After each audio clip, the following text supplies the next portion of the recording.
নমস্কার বন্ধুরা, আমি দেবযানী। কেমন আছেন সবাই? আশা করি সবাই খুব ভালো আছেন, আর আমিও ভালো আছি।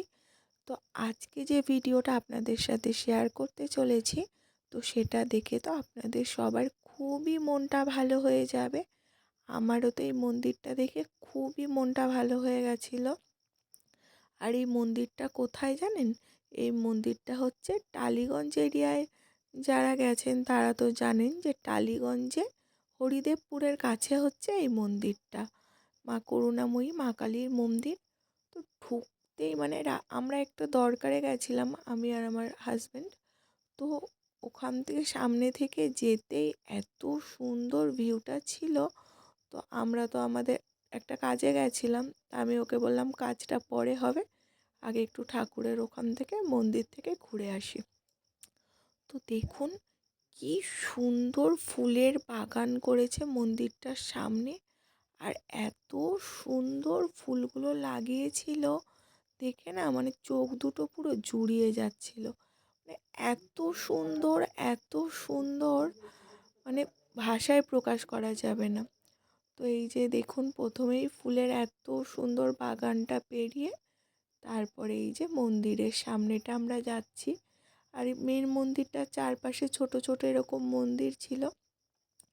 এখানটাও একটা মন্দির, এখানটায় বসে পুজো করছেন। এখানটায় মনে হয় কারোর মানে কোনো আত্মীয় পরিজন মারা গেলে তাদেরও শ্রাদ্ধ শান্তি করা হয় এই মন্দিরে। তো সেরকমই দেখছিলাম আর কি। আর আমরা যেদিন গেছিলাম সেদিন ছিল সোমবার। তো আমি বললাম আমরা অন্য একটা দরকারে গেছিলাম, তো এখানটায় যে এত সুন্দর মন্দির আছে সেটা তো আমার জানা ছিল না। আর আমাদের খাওয়া দাওয়া কাপড়, তাই জন্য মন্দিরের ভেতরেও ঢুকতে পারিনি। এটা আমার অনেক বড় আফসোস। খাওয়া কাপড়ে তো আর ঠাকুরের মন্দিরে ঢোকা যায় না, তাই বাইরে থেকেই মায়ের বিগ্রহ দেখে প্রণাম সেরে আসতে হয়েছিল। এটা তো খুবই একটা মন খারাপের ব্যাপার। আর এই ভেতরে ছিল মা ভবতারিণীর মূর্তি। আমি অত দূর থেকে বোঝাতে পারছি না হয়তো। মায়ের বিগ্রহটা খুবই সুন্দর, আর সবাই পুজো করছিল। আর এটা প্রায় 10টা 11টার দিকে যখন আমি মন্দিরের ভেতরে ঢুকেছিলাম। আর চারিদিকটা দেখুন ফুল দিয়ে, মানে ফুলের রাজ্য চলে এসেছি যেন মনে হচ্ছে। মন্দিরটার সৌন্দর্য 100 গুণ বাড়িয়ে দিয়েছে এই ফুল গাছগুলো।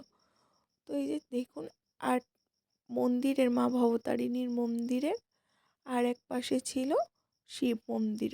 এখানটায় দেখুন, আর প্রথমেই বললাম যে আমরা সোমবার দিন গেছিলাম। তো অনেকেই দেখছিলাম যে বাবার মাথায় জল ঢালতে এসেছে। এই যে পরপর অনেকগুলো শিবলিঙ্গ, আর সেই শিবলিঙ্গগুলো এক একটা মন্দিরের মধ্যে প্রতিষ্ঠা করা। তো এই যে দেখুন পরপর শিবলিঙ্গগুলো, এখানটায় আমি ভিডিও করে নিচ্ছিলাম।